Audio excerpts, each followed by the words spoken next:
अब हम डिस्कस करेंगे revocation of continuing guarantee. Continuing guarantee मतलब कि एक सीरीज ऑफ एक्ट के लिए गारंटी दी गई थी या स्पेसिफिक टाइम पीरियड के लिए जितने भी ट्रांजैक्शन होंगे उन सब के लिए गारंटी दी गई थी।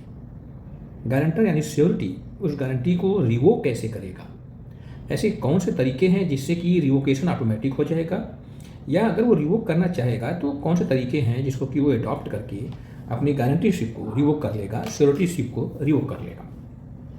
तो कुल 6 तरीके बताए गए हैं लॉ ऑफ कॉन्ट्रैक्ट सेकेंड में, जिसमें कि पहला है बाय नोटिस ऑफ रिवोकेशन, दूसरा है बाय डेथ ऑफ श्योरिटी, तीसरा है by variations in terms of contract, and fourth है by discharge of principal debtor, and fifth है by composition extension of time और प्रॉमिस नॉट टू शू, और six है आपका बाय इम्पेयरिंग श्योरिटीज रेमेडी। तो इतने तरीके हैं जिससे कि श्योरिटी अपनी रिस्पॉन्सिबिलिटी से डिस्चार्ज हो जाएगा और अपनी गारंटी को रिवोक कर लेगा। पहला यदि हम देखें बाय रिवोकेशन जो है, रिवोकेशन बाय नोटिस, उसमें है 130 ऑफ इंडियन कॉन्ट्रैक्ट एक्ट में बताया गया है कि continuing guarantee can be revoked at any time by the surety by notice to the creditor. Once the guarantee is revoked, the surety is not liable for any future transaction, and however, he is liable for all transactions that happened before the notice was given. तो notice एक अच्छा तरीका है revocation का गारंटीशिप को कि भैया मैं अब इसके फर्दर किसी काम के लिए गारंटी नहीं लेता हूँ, मैं जिम्मेदार नहीं रहूँगा। तो अगर वो ऐसी नोटिस दे देता है क्रेडिटर को तो उसके बाद वो अपनी श्योरिटीशिप से डिस्चार्ज हो जाएगा और क्रेडिटर जो है फिर डेटर को आगे ट्रांजैक्शन कंटिन्यू करे या ना करे वो उसकी पर्सनल लायबिलिटी होगी। श्योरिटी यानी जमानतदार फिर आगे रिस्पॉन्सिबल नहीं होगा। तो जिस डेट को उसने रिवोकेशन के लिए नोटिस दिया था उस डेट के बाद के ट्रांजैक्शन के लिए वो लाइबल नहीं होगा, लेकिन उस डेट से पहले जितनी भी ट्रांजैक्शन हो चुके थे अगर उसमें प्रिंसिपल डेटर ने कोई फॉल्ट किया है तो श्योरिटी रिस्पॉन्सिबल होगा। एक इलस्ट्रेशन यहाँ पर हम देखें। फर्स्ट है A promises to pay B for all grocery bought by C for a period of 12 months if C fails to pay। तो ग्रोसरी की दुकान से बायर 12 महीने के भीतर जितनी बार भी परचेज करेगा उसकी गारंटी ए ने दिया था, लेकिन 3 महीने जो है in the next 3 months C buys 2000 worth of grocery. 3 महीने तक जो है 2000 रुपये की ग्रोसरी जो है बायर ने परचेज कर लिया था, लेकिन 3 महीने के बाद ए ने अपनी गारंटी शिप वापस ले ली कि अब मैं रिस्पॉन्सिबल नहीं रहूँगा। उसकी गारंटी शिप वापस लेने के बाद भी बायर ने 1000 रुपये की ग्रोसरी परचेज कर ली और उसका पेमेंट उसने नहीं किया, तो उसके लिए गारंटर वो रिस्पॉन्सिबल नहीं होगा, श्योरिटी रिस्पॉन्सिबल नहीं होगा, क्योंकि उसने अब अपनी श्योरिटी जो है वापस ले ली थी, गारंटी शिप वापस ले ली थी। तो अब सीधे जो क्रेडिटर है, जो दुकानदार है, शॉपकीपर है, वही रिस्पॉन्सिबल होगा। ये इलस्ट्रेशन जो है ऑक्सफोर्ड वर्सेस डेविस के केस से लिया गया है, उसी के फैक्ट पे आधारित है, और जो डिसीजन दिया गया था वो फिर डिसीजन पे भी आधारित है। इसके बाद कभी कभी क्वेश्चन पूछा जा सकता है कि जो सर्वेंट है तो क्या the guarantee of the servant is a continuing guarantee और सिंपल गारंटी। तो लॉयड वर्सेस हार्पर के केस में कहा गया कि employment of a servant is one transaction. The guarantee for a servant is thus not a continuing guarantee and cannot be revoked as long as the servant is in the same employment। बहुत बड़ा fact था। अब जैसे एक व्यक्ति है, उसने ए को सर्वेंट के रूप में अपने यहाँ नौकरी देना चाहा, तो बट उसने उस व्यक्ति पर विश्वास नहीं किया, उसने कहा कि कोई गारंटर ले आओ, तो उसने बी को गारंटर ले आया। बी ने गारंटी दिया कि मैं इस व्यक्ति की गारंटी लेता हूँ, इससे आप अपने यहाँ सर्वेंट के रूप में नौकरी दे सकते हो, और उसने नौकरी पर रख लिया। तो उस व्यक्ति को एज ए सर्वेंट नौकरी पर रखना, this is a particular transaction, ये एक ट्रांजेक्शन है, ये कंटिन्यूइंग गारंटी नहीं है। तो इसलिए जो है ये जब तक वो व्यक्ति वहाँ पर एम्प्लॉयड है तब तक वो गारंटी मानी जाएगी, तब तक के लिए इसे रिवोक नहीं कर सकता। तो पर्टिकुलर गारंटी के लिए अब ध्यान देना, कंटिन्यूइंग गारंटी तो आप रिवोक कर सकते हो, जो 6 ट्रांजेक्शन हमने बताए थे 6 टाइप के, लेकिन जो पर्टिकुलर गारंटी है, पर्टिकुलर गारंटी जो स्पेसिफिक एक्ट के लिए है, उसे आप बीच में रिवोक नहीं कर सकते, वो पूरे फुल टाइम के लिए रहेगी। जैसे अब आपने कहा कि मैं 100 क्विंटल वीट की गारंटी लेता हूँ, आप जो है बायर को दो, बायर पैसे देगा, तो अब आपकी गारंटी पूरे 100 क्विंटल की होगी, न कि उसने एक बार में 50 क्विंटल दिया तो आपने कहा कि बस भैया मैं गारंटी नहीं लूँगा आगे की। This is not amount to continue guarantee, this is the guarantee for 1 quintal. तो वो 1 क्विंटल को चाहे जितने EMI में दे, चाहे जितने खेप में भेजिए उसको, 50 क्विंटल 50 क्विंटल, 25 क्विंटल 25 क्विंटल, अब बीच में जो है अपनी गारंटी को रिवोक नहीं कर सकती। तो इसीलिए कहा गया कि employment of a servant is the particular task if any person has taken the guarantee of that employee, this is the perpetual in nature until the suspended or the job has been terminated of that person। तो जब तक वो person as servant काम कर रहा है तब तक वो गारंटी रहेगी, गारंटर कभी रिवोक नहीं कर सकता। लेकिन एक और केस आया, इसमें कहा गया कि the person who guaranteed the rent payment for his servant but revoked it after the servant left his employment was not liable for the rent after revocation. Servant था, सर्वेंट ने ही जॉब छोड़ दिया है अगर, तो जब सर्वेंट ने job छोड़ दिया है खुद से तो अब गारंटी शिप खत्म हो गई ऑटोमेटिकली। सर्वेंट उसके बाद अब रेंट कलेक्ट करने के लिए सर्वेंट का एम्प्लॉयमेंट हुआ था, तो अब जॉब छोड़ने के बाद सर्वेंट अब जॉब रेंट को कलेक्ट नहीं कर रहा है तो श्योरिटी रिस्पॉन्सिबल नहीं रहेगा क्योंकि उसने जॉब छोड़ दिया है। तो कंटिन्यूइंग गारंटी में आप जो है अपने गारंटी शिप को रिवोक कर सकते हो, लेकिन जहाँ पे guarantee ship for the particular task के लिए था तो वहाँ पे आप उस टास्क के लिए रिस्पॉन्सिबल रहोगे, अपनी श्योरिटी शिप या गारंटी शिप रिवोक नहीं कर सकते। दूसरा कहा गया है कि A guarantee is to be to the amount of 10,000 rupees that C shall pay for the bills that B may draws upon him, B draws upon C and C accept the bill. Now A revokes the guarantee, C fails to pay the bill upon its maturity, A is liable for the amount of up to 10,000 rupees. तो जहाँ पर भी principal debtor fail कर जाएगा जिसकी guarantee दी गई थी, तो वहाँ पर निश्चित है कि जो श्योरिटी होगा वो रिस्पॉन्सिबल होगा और उसने जिस काम के लिए किया था उस काम के लिए वो रिस्पॉन्सिबल होगा। लेकिन अगर कोई ऐसा काम है जो अभी फिनिश नहीं हुआ है, कंटिन्यूइंग गारंटी थी, कंटिन्यूइंग गारंटी में वो काम फिनिश नहीं हुआ, आधा करके और छोड़कर वो चला गया, तो अब श्योरिटी रिस्पॉन्सिबल होगा। तो जहाँ पर एक चेक की गारंटी सी ने दिया था या ए ने दिया था कि मैं गारंटी लेता हूँ सी की कि आपको पेमेंट करेगा, लेकिन उसने पेमेंट किया जो है कोई बिल में के रूप में या चेक के रूप में पेमेंट किया, और जब उसने चेक सबमिट कर दिया उसके बाद श्योरिटी ने विड्रॉ कर लिया रिवोकेशन अपना, लेकिन वो चेक बाउंस कर गया, तब भी श्योरिटी रिस्पॉन्सिबल होगा क्योंकि वो चेक का भुगतान और बिल का भुगतान तो उसकी श्योरिटी टाइम में ही करना था, उसकी गारंटी श्योरिटी ने लिया था। तो इसका मतलब है किसी टास्क की आपने गारंटी ली है, वो टास्क अभी अधूरा है और आपने रिवोक कर लिया है, तो उस आपकी रिस्पॉन्सिबिलिटी उसके कंप्लीशन तक बनी रहेगी। तो पेमेंट की गारंटी आपने ली है, तो जब तक पेमेंट नहीं हो जाएगा तब तक श्योरिटी की रिस्पॉन्सिबिलिटी बनी रहेगी। तो भले ही उसने चेक से पेमेंट कर दिया है और आपने रिवोक कर दिया अपनी श्योरिटी शिप, तब भी आप डिस्चार्ज नहीं होंगे अपनी लायबिलिटी से जब तक कि चेक इन कैश न हो जाए। अगर चेक बाउंस हो जाता है तो श्योरिटी रिस्पॉन्सिबल होगा।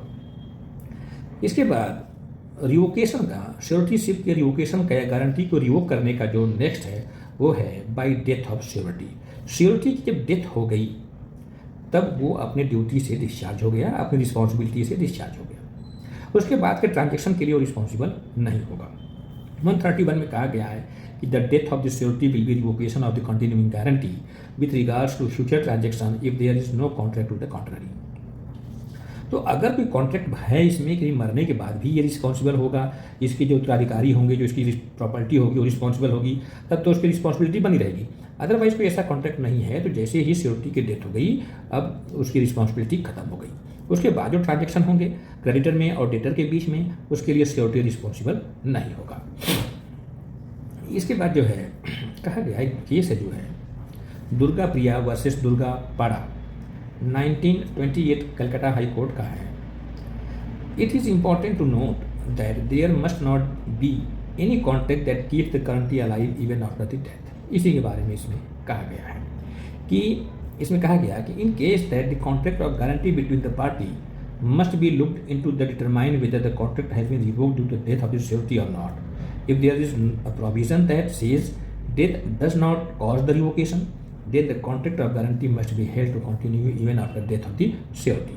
तो वही बातें हैं कि ये कॉन्ट्रैक्ट पर डिपेंड करता है कि अगर डेथ से श्योरिटी जो है का रिवोकेशन हो जाएगा या नहीं हो जाएगा।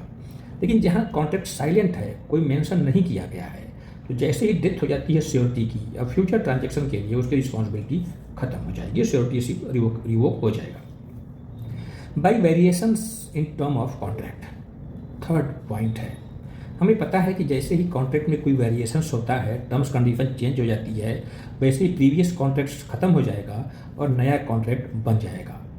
तो अब जब ये रूल्स है कॉन्ट्रैक्ट में, हमने 61, 62 में देखा है इंडियन कॉन्ट्रैक्ट एक्ट के, तो ऐसी कंडीशन में जो पिछले कॉन्ट्रैक्ट जब खत्म हो जाएगा, तो जिसके लिए गारंटी दी गई थी, तो श्योरिटी भी ऑटोमेटिक जो है वो रिलीज हो जाएगा, डिस्चार्ज हो जाएगा अपनी लायबिलिटी से, क्योंकि नए कॉन्ट्रैक्ट के लिए, नए टर्म्स कंडीशंस के लिए उसने कोई गारंटी नहीं दी थी।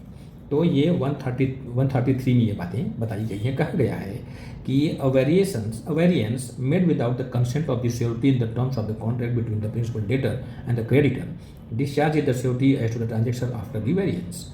तो चेंजेस के बाद जितने भी ट्रांजेक्शन होंगे, future transactions between the creditor and the principal debtor, surety उसके लिए रिस्पॉन्सिबल नहीं होगा। लेकिन पिछला जो कॉन्ट्रैक्ट था उसकी रिस्पॉन्सिबिलिटी उसकी रहेगी। इसमें इलस्ट्रेशन 1 दिया गया है, कई है इलस्ट्रेशन जो है, 3 है लगभग, 4 हैं, तो उसको हम 1 बाई 1 देखते हैं। बहुत इंपॉर्टेंट होते हैं इलस्ट्रेशन जो है, वो डेली लाइफ से ही मैच करके दिए रहते हैं। कहा गया है कि A becomes a surety to C for B's conduct as manager in C's bank. Afterwards, B and C contract without A's consent that B's salary shall be raised and that B shall be liable for 1/4 of the losses on overdrafts. B allows a customer to overdraft and bank losses money. A is not liable for the loss. तो जहाँ एक bank ने एक employee को अपने यहाँ appoint किया जिसकी गारंटी ए ने दिया था, बाद में बैंक मालिक में और वो एम्प्लॉई में एक कॉन्ट्रैक्ट और हो गया कि अब जो है ये जो है कोई बिल भी रेज कर सकता है, उसकी सैलरी बढ़ा दी गई थी और उसकी बिल जो है ओवरड्राफ्ट जो है इशू करने के इसके राइट्स दे दिए गए थे इसको। लेकिन इसके बारे में खबर श्योरिटी को नहीं बताई गई थी, उसका कंसेंट नहीं लिया गया था। तो एम्प्लॉय ने एक जो है कस्टमर को ओवरड्राफ्ट जो है इशू कर दिया था, जिससे कि बैंक को लॉस हो गया था। तो उस लॉस के लिए जो श्योरिटी है वो रिस्पॉन्सिबल नहीं होगा, क्योंकि श्योरिटी ने कभी इसके लिए प्रॉमिस नहीं किया था, गारंटी नहीं दिया था।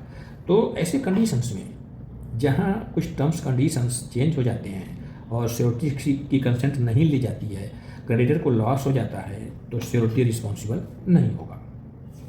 इलस्ट्रेशन 2 कह रहा है कि ये guarantee C against the misconduct of B in an office to which B is appointed by C and the condition of employment are defined in an act of legislature.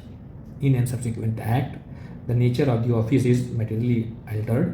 B misconducts A discharged by the change from the future liabilities of the guarantees, even though B's misconduct is on duty that is not affected by the act. तो जहाँ पर employment के nature किसी legislature से define थे और उसी legislature के रूल्स को पढ़ करके गारंटी दी गई थी किसी एम्प्लॉइज़ की, लेकिन बाद में कुछ चेंजेस कर दिए गए और वो श्योरिटी से कंसेंट नहीं लिया गया, तो ऐसे कंडीशन में यदि उस एम्प्लॉइज़ ने कोई फॉल्ट किया है तो श्योरिटी रिस्पॉन्सिबल नहीं होगा। इलस्ट्रेशन 3 बताया गया है कि B appoint C as a sales person on a fixed yearly salary upon as guarantees on due amount of salary by C. Later on, without A's consent, B and C contract that C will be paid on commission basis. A is not liable for C's misconduct after the changes. तो जहाँ fixed salary के लिए appointment किया गया था और A ने guarantee दिया था, बाद में उस फिक्स सैलरी को छोड़ करके कमीशन बेस्ड कर दिया गया, तो अब वहाँ पे श्योरिटी रिस्पॉन्सिबल नहीं होगा। क्योंकि कमीशन बेस्ड करने के बाद एम्प्लॉय क्या होता है कि अपने बेनिफिट के लिए वो मिसकंडक्ट करना शुरू कर देते हैं, उसके लिए गारंटी देना एक अलग चीज़ है, फिक्स्ड सैलरी के लिए काम करने की गारंटी देना एक अलग चीज़ है। तो इसलिए अब जैसे ही नेचर चेंज कर दिया उसके वेज ने, तो अब श्योरिटी रिस्पॉन्सिबल नहीं होगा, क्योंकि आपने उसके बारे में उसे बताया नहीं था, कंसेंट भी नहीं लिया था। इलस्ट्रेशन 4 देखते हैं। इसमें कहा गया कि C promises to lend ₹5,000 to B on 1 March. C एक प्रॉमिस करता है कि वो बी को 1 मार्च को 5,000 रुपये उधार देगा, और बी की गारंटी ए लेता है कि ये जब आप उधार दे देंगे ये पैसे आपको टाइम से चुका लेगा। 1 मार्च को उधार देने का प्रॉमिस था, लेकिन सी ने 1 मार्च से पहले ही 1 जनवरी को ही उधार दे दिया। तो अब इस ऐसे कंडीशन में ए डिस्चार्ज हो जाएगा, क्योंकि उसे बी की कंडीशन पता होगी कि बी के पास पैसे हैं या नहीं हैं। अगर उधार आपने 1 मार्च को दे दिया और 1 जनवरी को ही दे दिया, 2 महीने पहले दे दिया या 3 महीने पहले दे दिया, तो उसके इंटरेस्ट कौन देगा? उसके लिए मैं रिस्पॉन्सिबल नहीं हूँ। मैं तो 1 मार्च में जब उधार देंगे तो जो इंटरेस्ट उस पर आएगा मैंने उसके हिसाब से किया था। तो ऐसे कंडीशंस में भले ही वो बेनिफिट हो डेटर का, लेकिन डेटर फेल कर जाएगा तो क्रेडिटर को लॉस, अरे जो श्योरिटी है उसको लॉस ज़्यादा होगा। तो ऐसी कंडीशन में श्योरिटी रिस्पॉन्सिबल नहीं होगा। जो चौथा तरीका है टू रिवोक गारंटी से, वो है by discharge of principal debtor, यानी कि बैंक वाले ने लोन वाले को खुद डिस्चार्ज कर दिया, माफ़ कर दिया कि जाओ मत दो लोन, या कुछ कॉन्ट्रैक्ट करके थोड़े से कुछ आपस में समझौता कर लिया होगा। तो ऐसे कंडीशन में गारंटर खुद अपने आप ही ऑटोमेटिकली जो है डिस्चार्ज हो जाएगा, रिलीज हो जाएगा। तो as per the 134 the surety is discharge by any contract between the creditor and the principal debtor by which the principal debtor is discharge, और by any action of the creditor the legal consequences of which is the discharge of the principal debtor. 2 बातें लिखी गई हैं, या तो creditor ने खुद ही वो डिस्चार्ज कर दिया हो, या किसी एक्ट के द्वारा, या किसी ओमिशन के द्वारा। एक्ट में ओमिशन हमेशा इनबिल्ट रहता है, इनहेरेंट रहता है। किसी ओमिशन के द्वारा उसने प्रिंसिपल डेटर को डिस्चार्ज कर दिया।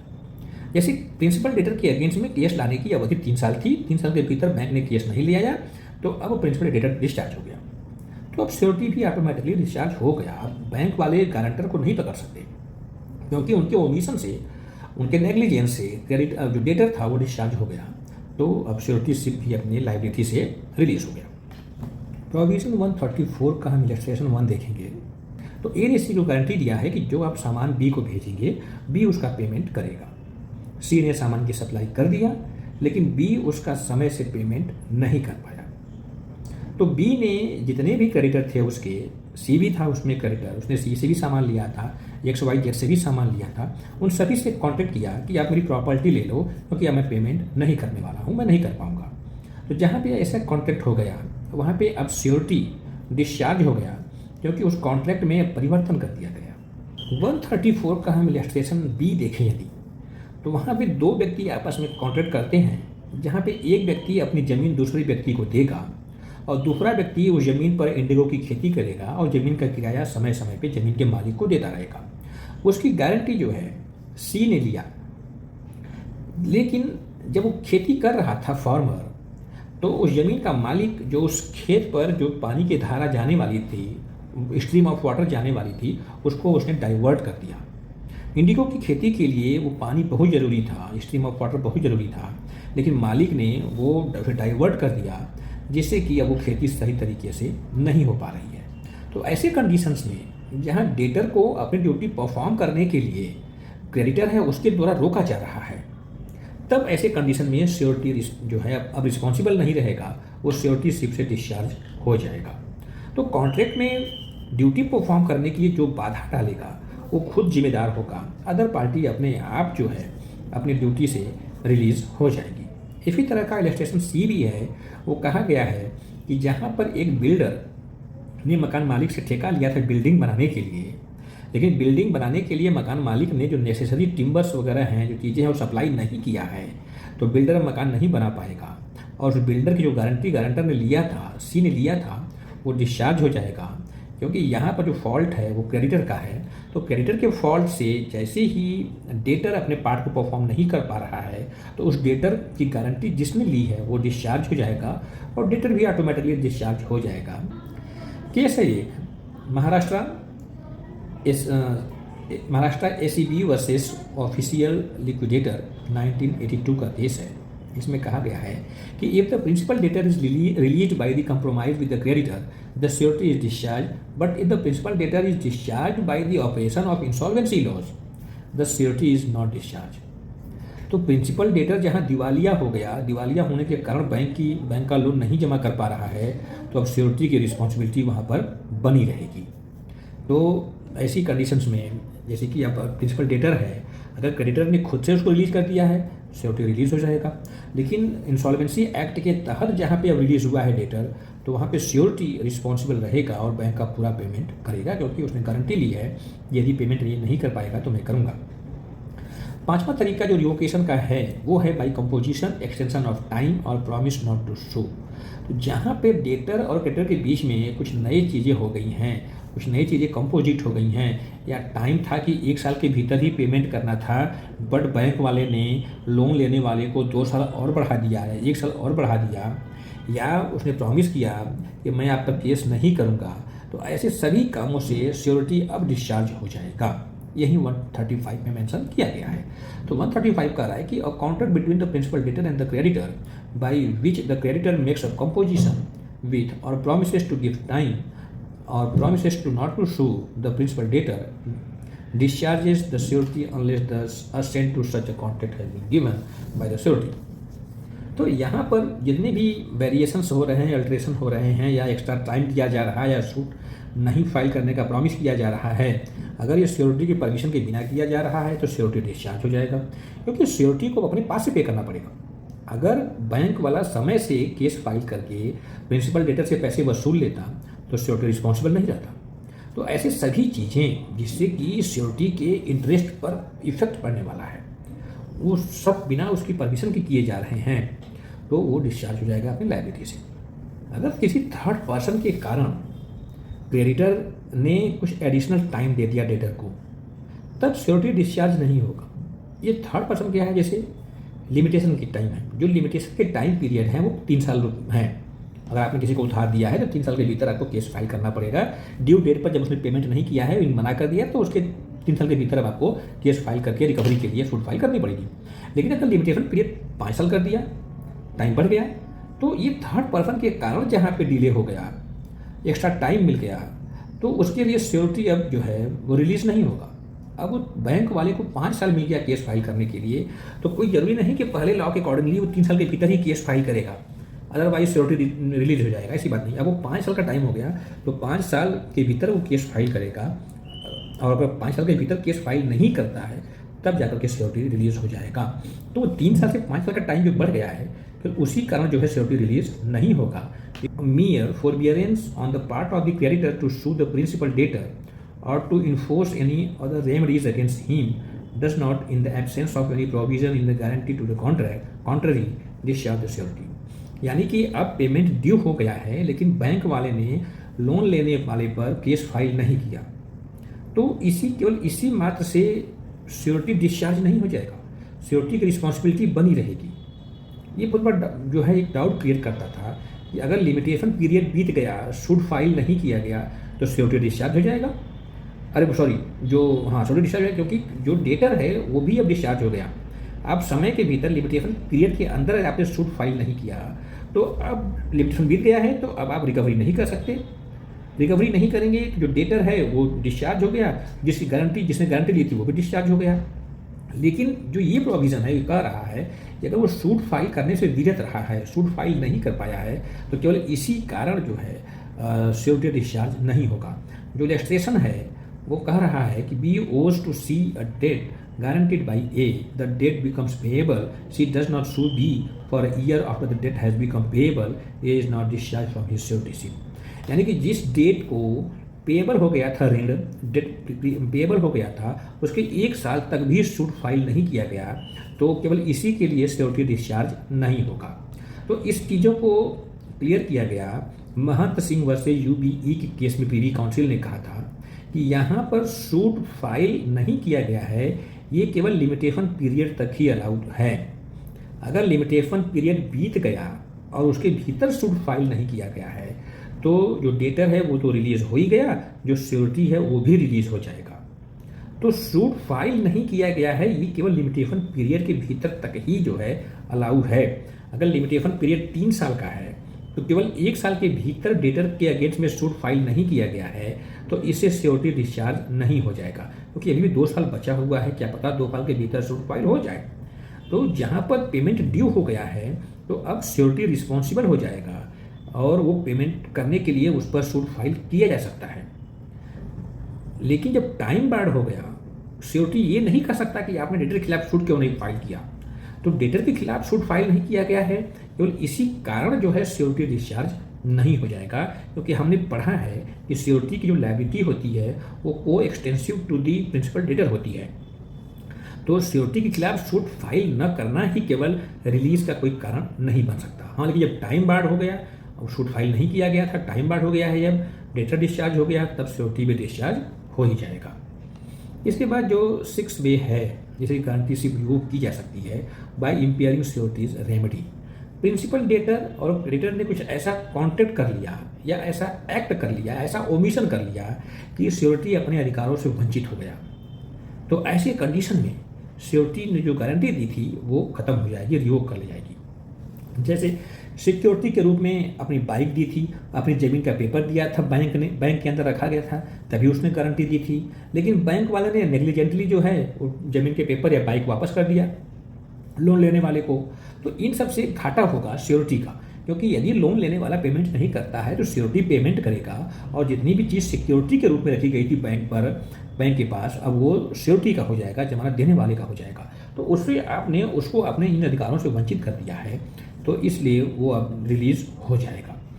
तो इसमें भी कुछ सीमाएं बताई गई हैं कि जैसे मान लो 1 लाख रुपए का लोन है, लेकिन 50,000 रुपये का जो है सिक्योरिटी डॉक्यूमेंट जमा किया गया था, ये बात गारंटर को पता है और गारंटर ने गारंटी दे दिया कि मैं पूरे पैसे की मैं जिम्मेदारी लेता हूँ। लेकिन बैंक वाले ने क्या किया कि वो 50,000 का पेपर जो है वापस दे दिया डेटर को, श्योरिटी से बताया नहीं।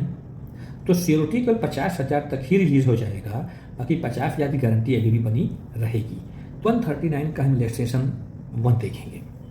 कहा गया है कि C contract with B to build a ship the payment of which is to be made in installment at various stage of completion. यानी कि एक कॉन्ट्रैक्ट होता है 2 व्यक्ति के बीच में, जो है सी और बी के बीच में, कि एक शिप बनाएगा और जिस जिस स्टेज तक शिप बनता जाएगा उस स्टेज का पेमेंट वो करेगा। यानी कि स्टेज 1 का शिप बन गया है तो स्टेज 1 का पेमेंट हो जाएगा, फिर सेकेंड स्टेज में जो शिप बननी है वो बन जाएगी, तब उसका पेमेंट होगा, थर्ड स्टेज में जो शिप बन जानी है उसका पेमेंट होगा। लेकिन मालिक ने क्या किया कि 2 स्टेज का बिना बने ही पेमेंट एडवांस में कर दिया, तो अब उसके लिए ये डिस्चार्ज हो गया, क्योंकि अब पेमेंट पा गया तो क्या पता बनाने वाला भाग जाए, किसी गारंटी नहीं थी। बन जाएगा, वो सही बनना चाहिए, उसके बाद आप पेमेंट करिए।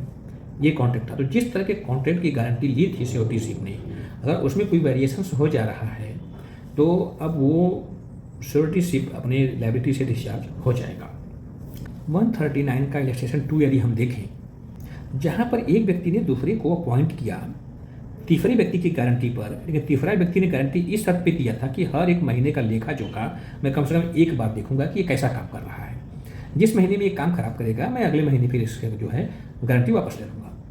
लेकिन हुआ क्या कि मालिक ने किसी भी महीने उसको लेखा जोखा नहीं दिखाया कि जो एम्प्लॉई है वो कैसा काम कर रहा है, ये लेखा जोखा इसका अकाउंट देख लो। तो जब नहीं दिखाया और कभी जो है उसने जो है कोई घपलेबाजी कर दी, अकाउंट सही नहीं किया है, तो उसके लिए अब श्योरिटी रिस्पॉन्सिबल नहीं होगा, क्योंकि श्योरिटी का कंडीशन यही था कि मैं हर महीने में कम से कम एक बार इसका अकाउंट चेक करूँगा कि कैसे मैनेज कर रहा है। थर्ड देखते हैं, ये जो है 139 का थर्ड इलस्ट्रेशन है, कह रहा है कि A lends money to B with C as surety. A ने कुछ पैसे बी को उधार दिए जिसका जमानत जो है जिसकी श्योरिटी सी ने दी थी। A also gets as a security the mortgage to B's furniture. और जब उधार दिए थे तो उसके बदले में उधार लेने वाले से उसका फर्नीचर जो है मॉर्गेज के रूप में ले लिया था, एज ए सिक्योरिटी के रूप में। फिर क्या हुआ, B defaults and A sells his furniture. However, due to A's carelessness, very small amount is received by sale of the furniture, so is discharged of the liability. तो जहाँ पर B default कर दिया, B पैसे नहीं चुका पाया, तब A ने क्या किया, A ने जो सिक्योरिटी के रूप में फर्नीचर लिया था उसको सेल किया। लेकिन जब उसने सेल किया तो उसके केयरलेसनेस के कारण जो है बहुत कम पैसे में सेलिंग हुई, उसका ऑप्शन सही पैसे नहीं हुआ। तो ऐसे कंडीशंस में श्योरिटी डिस्चार्ज हो जाएगा, क्योंकि अगर उसका सही तरीके से फर्नीचर सेल किया जाता तो ज़्यादा अमाउंट निकल आता, तो वो जो उधार के पैसे थे उसमें एडजस्ट हो जाता, तो श्योरिटी के को कम देना पड़ता। लेकिन उन्होंने नेग्लिजेंटली या जानबूझ करके उन्होंने बहुत कम पैसे में सेल कर दिया उस फर्नीचर को, तो उसके लिए अब श्योरिटी रिस्पॉन्सिबल नहीं होगा। अगर हम स्टेट वर्सेस कालूराम का केस देखें तो वन विभाग ने एक ठेकेदार से एक कॉन्ट्रैक्ट किया था कि वो जंगल की लकड़ी काटेगा और वो पेमेंट करेगा, तब वो लकड़ी ले जाएगा टिम्बर को। लेकिन अगर वो पेमेंट नहीं करता है तो उसकी गारंटी एक अदर पर्सन ने दिया था, थर्ड पर्सन ने, कि वो पे करेगा। कॉन्ट्रैक्ट साथ में ये भी दिया गया था कि अगर जो है वो कॉन्ट्रैक्टर पेमेंट नहीं करता है तो जो लकड़ी कटी हुई थी उसको सरकार बेचेगी और बेच करके वो प्राइस वसूल किया जाएगा। कॉन्ट्रैक्टर आया, उसने लकड़ी काटा और बिना पेमेंट किए वन विभाग वालों के जो है केयरलेसनेस के कारण जो है वो सब लकड़ी ले भी गया, किसी ने उससे पेमेंट नहीं मांगा और उसने पेमेंट बाद में किया भी नहीं। तो फॉरेस्ट विभाग ने जो गारंटर था उसको पकड़ा। कोर्ट ने कहा कि ये ब्रीच ऑफ कॉन्ट्रैक्ट है, नेग्लिजेंट है फॉरेस्ट डिपार्टमेंट की तरफ से, इसलिए श्योरिटी डिस्चार्ज हो गया। क्योंकि कॉन्ट्रैक्ट में था कि जैसे वो पेमेंट नहीं करेगा तो टिम्बर आप सेल करेंगे और उससे वसूली करेंगे, लेकिन टिम्बर आपने ले जाने दिया तो इससे श्योरिटी का लॉस हुआ, क्योंकि फिर श्योरिटी सेल करता और पैसे वसूल करता उससे, जो भरपाई श्योरिटी को करनी थी। तो यहाँ पर श्योरिटी के राइट्स का वायलेशन हो गया है, उसका इंटरेस्ट जो है हैम्पर्ड हो गया है due to negligent of the forest officers, तो अब वो रिलीज हो जाएगा। दूसरा केस है State Bank of Saurashtra versus Chittaranjan Ranganath Raja 1980 का है। इसमें एक व्यक्ति ने बैंक से लोन लिया था और साथ में कुछ सिक्योरिटी के रूप में अपना सामान बैंक के पास रखा था। बैंक और उसकी गारंटी थर्ड पर्सन ने लिया था। बैंक ने उसके सामान की देखभाल नहीं की और वो नष्ट हो गया। जब नष्ट हो गया और वो जो लेनदार था, जो डेटर था उसने पेमेंट नहीं किया, तो बैंक ने सिक्योरिटी को पकड़ा। सिक्योरिटी ने कहा कि जो सामान आपके पास गिरवी रखी हुई मुझे वापस करिए, मैं पेमेंट पूरा करता हूँ। जब सामान देखे तो सामान डिस्ट्रॉय हो गया था, तो कोर्ट ने कहा कि अब सिक्योरिटी डिस्चार्ज हो गया, क्योंकि सिक्योरिटी के जो इंटरेस्ट थे वो अब जो है प्रभावित हो गए हैं बैंक की असावधानी के कारण, नेग्लिजेंट के कारण, तो अब सिक्योरिटी डिस्चार्ज हो गया। दूसरा केस है हिरण्य Prabha versus Orissa state financial corporation. Court ने कहा है कि यदि कोई चीज़ सिक्योरिटी के रूप में बैंक में जमा है तो उसको बेचने से पहले आपको जमानतदार को उसकी सूचना देनी पड़ेगी और उसको सही तरीके से सेल करना पड़ेगा, ताकि जमानतदार को के ऊपर लायबिलिटी कम से कम आ जाए और उसी के प्राइस से जितने भी उधार दिए गए थे वो एडजस्ट हो जाए। अगर बिना जमानतदार को नोटिस दिए हुए आपने वो चीज़ें सेल कर दी या वो चीज़ें नष्ट हो गई जो जमानत के रूप में रखी थी ऋणदाता ने, तो यहाँ पर जो श्योरिटी है वो डिस्चार्ज हो जाएगा। तो इसका मतलब है कि श्योरिटी के पास कई ऐसे ऑप्शन हैं जिसमें कि वो अपने लायबिलिटी से डिस्चार्ज हो जाएगा। लेकिन जहाँ गारंटी की चीज़ें जो सिक्योरिटी के रूप में जो गुड्स रखे जाने हैं वो अभी भी डेटर के पास है। डेटर ने केवल पेपर रखा है उसका, और वो डेटर के पास रखे गुड्स डिस्ट्रॉय हो गया, खो गया, लॉस्ट हो गया, तो श्योरिटी अभी भी रिस्पॉन्सिबिलिटी उसकी बनी रहेगी, क्योंकि श्योरिटी ने ही डेटर की गारंटी दी है। तो डेटर के नेग्लिजेंस के कारण श्योरिटी कभी डिस्चार्ज नहीं होगा, कभी अपनी लायबिलिटी से रिलीज नहीं होगा। तो ये 6 पॉइंट थे जिसके कारण जो है श्योरिटी अपनी लायबिलिटी से रिलीज हो जाएगा। बहुत इंपॉर्टेंट है, इसको आप ध्यान से पढ़ना। थैंक यू, धन्यवाद।